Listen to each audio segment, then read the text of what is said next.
Прывітанне, вы глядзіце канал Свабода Прэміум, з вами прадзе Дмітрий Гурневич, а на сувязі са мной з Менску аналітык Цэнтра еўрапейскай трансфармацыі Андрэй Ягораў. Прывітанне, Андрэй. Добрый день. Андрэй, хацеў бы сёння пагаварыць з вами пра навіну дня учорашняга, але якая даб'ецца, магчыма, і на бліжэйшых і месяцах, магчыма, і гадах у Беларусі. Гэта прыпыненне Беларусі ўдзелу ва ўсходнім партнёрстве. Я нагадаю, для тых, хто не ведае, магчыма, нашых гледачоў, гэта адмысловая праграма Еўрапейскага звязу, скіраваная некаторым постсавецкім краінам, у тым ліку Беларусі. Мэта якое збліжэнне з Беларусі без абяцання канкрэтнага сяброўства, чальцоўства ў еўрапейскім звязе. Вось на чым гэтая дапамога палягала і што страціла Беларусь, а можа не. Мы сёння з Андрэем пагаворым. Андрэй, давайте спачатку цікава ваше экспертнае меркаванне, так? Што гэты значыць крок, для каго ён горшы, для Беларусі ці для еўрапейскага звязу, паколькі гэта ў пэўным сэнсе адказ, як вось МЗС патлумачыла, на санкцыі, якія ўвёў Брюссель супраць Беларусі. Па-першае, трэба зазначыць, што ўсходняе партнёрства гэта такая асноўная рамка палітычнага ўзаемадзеяння Еўрапейскага саюза з краінамі суседзямі, якія ляжаць на ўсход ад мяжы Еўрапейскага саюзу, таму яно задавала асноўную дынаміку ў адносінах паміж Беларусю і Еўрапейскім саюзам і скіравана была на дапамогу развіцця Беларусі ў самых розных галінах, ад эканомікі, належнага кіравання, экалагічных пытанняў, сувязяў паміж людзьмі, пытаннямі навукі, культуры, адукацыі. То бок гэта вельмі такая комплексная праграма, дзе Беларусь атрымоўвала вельмі шмат наўпроставай дапамогі ад Еўрапейскага саюза, інстытутаў Еўрапейскага саюза. Гэта ў апошнія гады вымяралася прыкладна 30 мільёнамі на год у агульнай структуры кааперацыі, дзе самыя розныя праекты укладаліся. Гэта такая проста грантавая дапамога, то бок гэта не крэдыты, якія атрымоўвала Беларусь, а проста дапамога ў мэтах развіцця. А некія ўмовы былі з боку Еўрапейскага звязу, каб атрымаць Беларусю эту дапамогу? Напрыклад, зрабіце штосьці, а мы вам дамо там на штосьці грошы. Звычайна гэта ўзгадняецца ў межах нейкіх праграмаў. Вось, напрыклад, ёсць там праграма, якая называецца Spring, накіраваная на развіццё эканамічнай ініцыятывы ў Беларусі. Па гэтай праграме, згодна з пагадненнем урадавым Беларусі з Еўрапейскім саюзам, Беларусь атрымоўвае каля 14 мільёнаў еўра. За гэтыя грошы выдаваліся частка мікракрэдытавання, падвышалася якасць персаналу прадпрыемстваў, ствараліся цэнтры развіцця прадпрымальніцтва ў рэгіёнах Беларусі, там удзельнічалі мясцовыя ўлады ў гэтым даволі актыўна. То бок, вось такая праграма. І гэта толькі адна з такіх праграмаў, якія былі з еўрапейскім. Натуральна, гэта пагадненне, дзе там бакі дамаўляюцца, на што менавіта будуць патрачаныя гэтыя грошы. Але умовы Беларусі не высоўваліся. Напрыклад, я умоўна кажу, каб гледачы зразумелі, вызваляйце там кагосьці, мы дамо вам грошы, або змяніце закон, прыміце менш рэпрэсіўны, мы дамо вам грошы. Не, так гэта не дзейнічала. Ёсць нейкія агульныя рамкі, якія заўсёды вызначаюць глыбіню кааперацыі паміж краінамі ўсходняга партнёрства і Еўрапейскім саюзам, звязаныя з асноўнымі умовамі правоў чалавека, дэмакратызацыя і увогуле амбіцыі гэтых краінаў да больш шчыльных узаемаадносінаў з Еўрапейскім саюзам. І таму вось гэтыя умовы перадвызначалі, што Беларусь нават пры дынаміцы развіцця адносінаў у апошнія гады перад палітычным крызісам 20-го году яна атрымала менш, чым усе астатнія краіны ўсходняга партнёрства, можа за выключэннем Азербайджану. Тым не менш, гэта даволі сур'ёзныя рэсурсы, якія ішлі ў Беларусь. Акрамя гэтага, тому вот этой умовы яны базавыя, тому мы атрымоўвалі менш. Але наўпрост кшталту мы не будзем інвеставаць у развіццё прадпрымальніцтва, таму што у вас там арганізацыі грамадзянскай супольнасці знаходзяцца ў дрэнных умовах, вось такіх умоваў не было. Хутчэй, Еўрапейскі саюз пасля 2015 года разглядаў такую палітыку уцягвання Беларусі ў кааперацыю, нягледзячы на тыя праблемы, якія існавалі у сектары правоў чалавека, спадзяючыся на тое, што паступова гэта будзе змяняцца. Але як мы побачили, это были такие довольно наивные сподівання. Але атрымальнікамі гэтай дапамогі еўрапейскага звязу ў рамках усходняга партнёрства былі прыватныя кампаніі ці дзяржаўныя, як вось эту розніцу можна супаставіць? У асноўным гэта, канешне, грошы, якія засвойваліся дзяржаўнымі органамі, структурамі, органамі мясцовай улады. Асабліва ўсё апошні перыяд 2015 года вельмі шмат праектаў было скіравана на рэгіянальнае развіццё, дзе асноўнымі аператарамі былі мясцовыя ўлады Беларусі.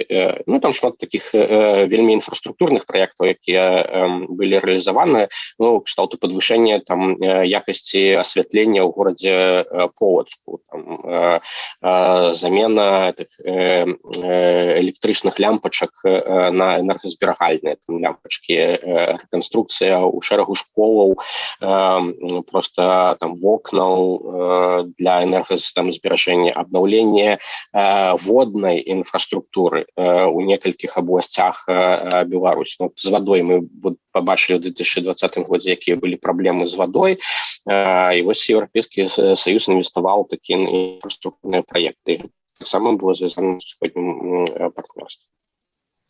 Скажыце, а які інтарэс усходняга партнёрства еўрапейскага звязу хутчэй, каб мяняць лямпачкі ў Полацку або уцяпляць беларускія школы? Навошта яны гэта рабілі? Ну, агульная праграма палягае на тым, каб падвысіць устойлівасць гэтых краінах, іх эканамічны дабрабыт і развіццё, таму што, ну, як я гэта заўсёды тлумачу, што чым больш развітыя і стабільныя краіны, чым больш іх недабрабыт на мяжы з еўрапейскім саюзам, тым лепш у прынцыпе самому еўрапейскаму саюзу. Гэтыя краіны не ствараюць там для іх праблемаў, там не ствараюць міграцыйны ціск там дадатковы для гэтага, і гэта просто больш стварае больш надзейныя умовы кааперацыі. Ну, это вот як вы жывеце з суседзямі сваімі, у вас у кватэры ўсё добра, але калі разам з вами на пляцоўкі жыве хтосьці, чыё жыццё не надта ўпарадкавана, то гэта стварае вам праблему. Ну і вам часам лепш яму дапамагчы, там чымсьці, калі мы можам дапамагчы як супольнасці, там агульных жыхароў дому, каб нам усім было лепш. Ну, то бок вот такая логіка дапамогі ў мэтах развіцця, яна працуе па ўсім свеце, і еўрапейскі звяз карыстаецца прыкладам такой логікі. А які б вы праект вылучылі за гэта, ну, колькі ж, 12 гадоў, так, што Беларусь запрошаная ў усходняе партнёрства? Ну, для мяне хутчэй важнее вось эта палітычная рамка, якая задавала усходняе партнёрства самая па сабе, і тут я б разглядаў вельмі павольны, але вельмі важны прагрэс у развіцці прававой базы адносінаў Беларусі з Еўрапейскім Саюзам, таму што пасля набыцця незалежнасці Беларусю і пасля канстытуцыйных крызісаў 96-го году так атрымалася, што мы так і не падпісалі двухбаковага пагаднення з Еўрапейскім Саюзам. І вось усходняе партнёрства давала нам магчымасць развіваць гэтую базу такіх легальных адносінаў з Еўрапейскім Саюзам, даючы Беларусі там такі наўпросты шлях далучэння да шматбаковых праектаў унутры усходняга партнёрства. Таксама у 2020 годзе мы падпісалі такі доўгачаканую дамову пра візавую фасілітацыю, спрашчэнне візавага рэжыма, дзе зніжаўся кошт візаў для Беларусі. І гэта было такім значным крокам далей да таго, каб рухацца да абмеркавання новага двухбаковага пагаднення. І гэта двухбаковае пагадненне у прынцыпе магло быць чымсьці падобным на тое пагадненне, якое падпісала Арменія пра паглыбленае супрацоўніцтва, якое было. І Беларусі гэта вельмі не хапае, гэта ускладняе там частку адносінаў, пры тым, што Еўрапейскі Саюз гэта наш другі гандлёвы партнёр. І у нас вельмі шмат сувязяў толькі ў эканоміцы, але ва ўсіх іншых сферах, якія павязваюць нас з Еўрапейскім Саюзам. Такое двухбаковае пагадненне, яно моцна прасунула нас у кааперацыі з нашым суседам. То есть, а вось гэта палітычны складнік, хто для каго, скажем, гэтая дамова яна была важнейшая, мая назва беларуска-еўрапейская, на ёй наставіў еўрапейскі звяз, ці ўсё-таки міністр Макей лабіруе? Ну, у гэты перыяд пацяплення адносінаў апошняга з 2005 по 2020 год абодва бакі былі зацікаўленыя ў гэтай дамове. Але бакі так і не перайшлі да абмеркавання зместу гэтай дамовы, тому што там розныя палітычныя фактары былі абставінамі для того, каб не рухацца туды. Ну, па-першае, Беларусь так і не змагла ўзгадніць з Еўрапейскім Саюзам так званыя прыярытэты партнёрства. Вось гэта была б такая, такі крок насустрач да гэтай двухбаковай дамовы, але былі там абставіны звязаныя і з беларускай АЭС і незадаволенасцю некаторых краінаў стандартамі бяспекі наконт АЭС, ну і з некаторымі такімі пытаннямі упэўненасці бакоў у ўзаемных інтарэсах і надзейнасці. Ну, як паказаў 2020 год, Беларусь не вельмі надзейны партнер.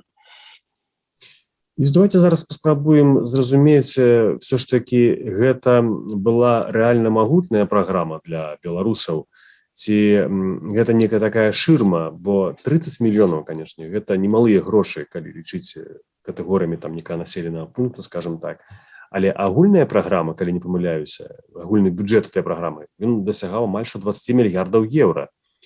Хтосьці атрымаў больш, хтосьці атрымаў менш, хто ў гэтым увогуле быў вінаваты?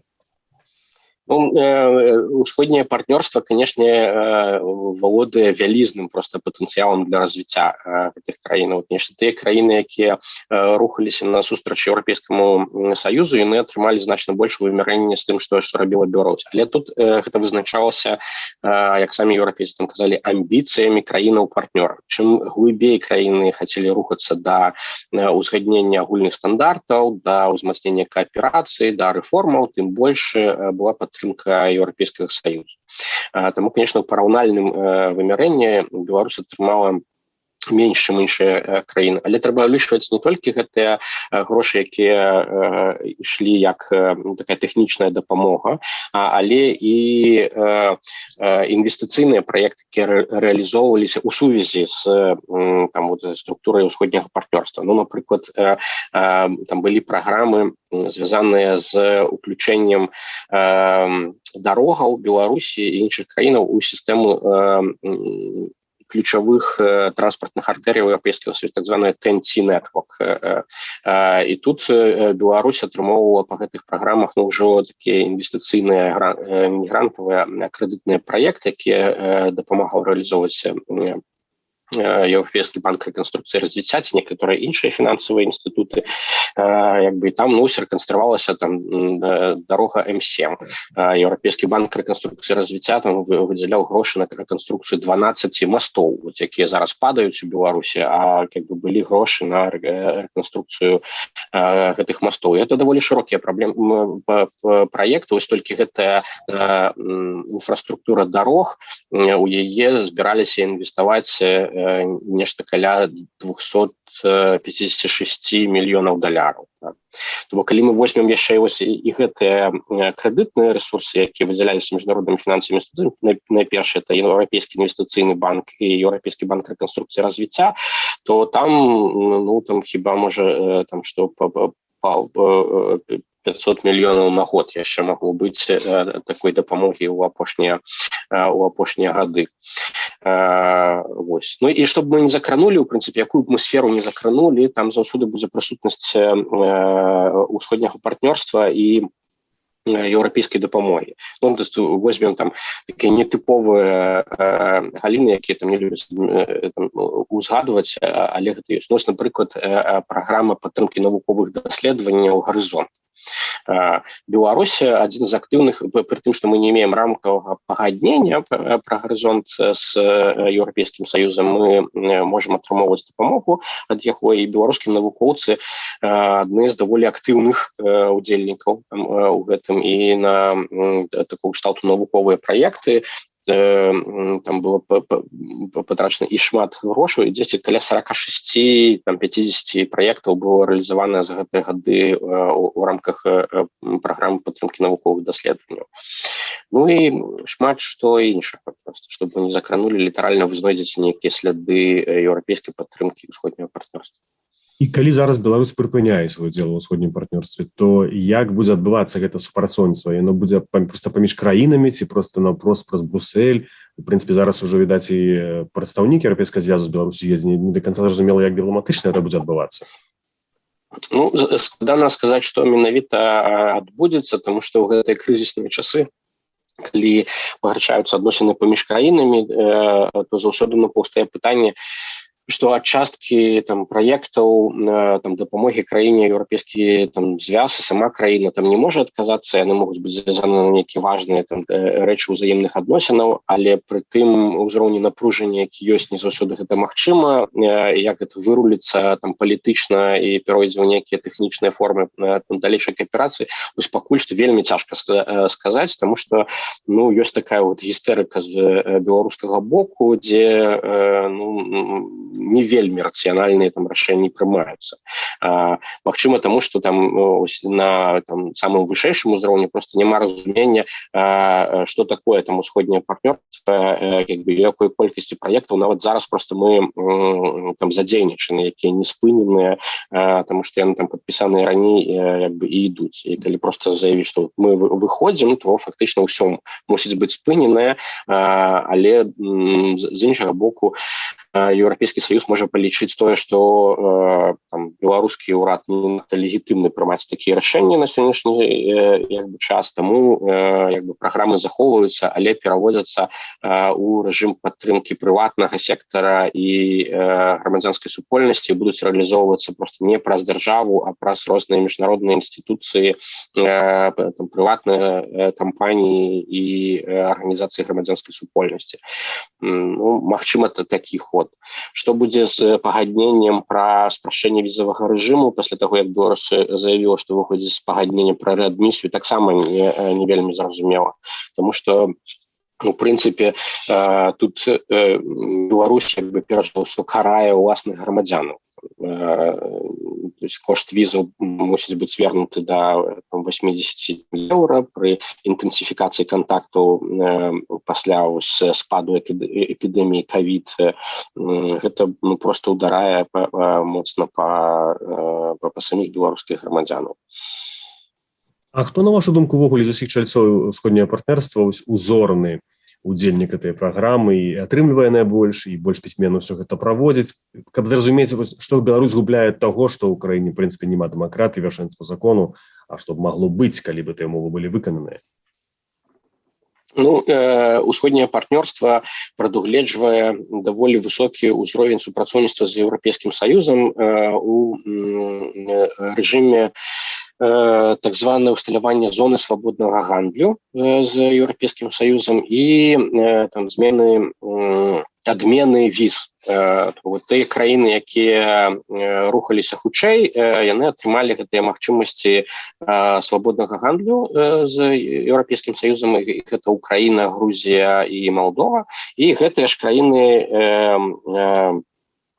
подписали пагадненне пра візавую лібералізацыю і візы адмененыя просто перамяшчэннях там грамадзянаў гэтых краінах з Еўрапейскім Саюзам. Ну, вось гэта такія найбольш такія там яскравыя бенефіты, якія там атрымоўваюць гэтыя краіны. Ну і гэта значна больш інвестыцыяў у фінансавым вымярэнні, значна больш там дапамогі з боку міжнародных фінансавых інстытуцыяў і так далей. Вось у межах форума ўсходняга партнёрства, дзе аб'яднаныя арганізацыі грамадзянскай супольнасці краінаў усходняга партнёрства ЕС, мы рэгулярна рабілі такі ідэкс развіцця ўсходняга партнёрства, дзе паказвалі ступень там інтэграцыі краінаў, набліжэння краінаў да стандартаў Еўрапейскага Саюза. Ну і там, конечно, такая група лідараў, яны змяняюцца год ад году, то Малдова больш інтэнсіўна рухаецца, то Украіна, але ў прынцыпе ёсць такая тройка лідараў: Украіна, Малдова, Грузія. Ёсць краіна, якая знаходзіцца паміж тымі, хто больш паспяховы і менш паспяховы, гэта Арменія. Конечно, там даволі сур'ёзны прагрэс быў пасля 18-го году і дэмакратычных зменаў в Арменіі. І такія два аутсайдеры: Беларусь і Азербайджан, дзе мы заўсёды канкуруем за апошняе месца у гэтым індексе. Ну і адпаведна дапамога і агульная колькасць там праектаў супрацоўніцтва, інвестыцыйных праектаў, яно размяркоўваецца прыкладна такім самым чынам. Ну калі гэта ўсё ж таки контрсанкцыі ў пэўным сэнсе еўрапейскаму звязу з боку афіцыйнага Менску ці неафіцыйнага, які у Еўропе не прызнаюць уладу Лукашэнкі, але тым не менш як можа пацярпець Еўропа, што можа быць кепска жыхарам, скажем, мовна кажучы, Бельгіі ці якой-небудзь Нідерландаў ад таго, што Беларусь выйдзе з усходняе партнёрства? Ну, я, в принципе, не бачу, як гэта шкодзіць грамадзянам Еўрапейскага Саюзу, краінам Еўрапейскага Саюзу. Ну, урэшце рэшт, гэта можа азначаць тое, што праграмы дапамогі могуць быць скарочаныя і звернутыя. Гэта значыць, што менш грошаў падаткаплацельшчыкаў еўрапейскіх будзе ісці на падтрымку Беларусі. Ну, вот, я не ведаю, ці гэта дрэнна для падаткаплацельшчыка, хутчэй наадварот. Але гэта стварае такія пэўныя праблемы для хутчэй еўрапейскай бюракратыі з аднаго боку, а з іншага боку часткова для сістэмы агульнай бяспекі Еўрапейскага Саюзу. Просто з-за таго, што калі вы маеце больш-менш надзейнага партнёра, які звязаны з вамі нейкімі дамовамі і умовамі адносінаў, ён выконвае гэтыя умовы, вы ўпэўненыя ў ім, то як бы вам не трэба клапаціцца пра некаторыя рэчы.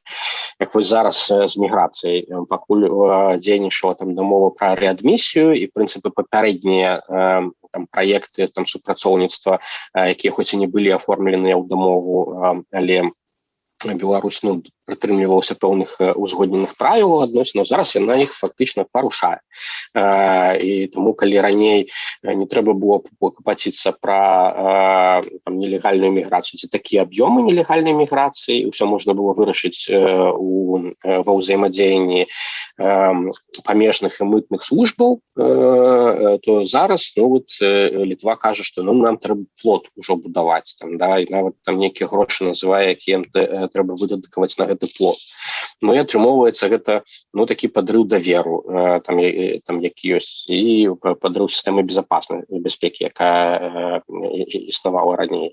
У гэтым ствараюцца пэўныя праблемы, але з гэтага хутчэй траціць губляе сама Беларусь, таму што імідж Беларусі значна пагаршаецца. То бок мы парушаем прынятыя нормы паводзінаў цывілізаваных краінах ва ўзаемадзеянні адзін з адным.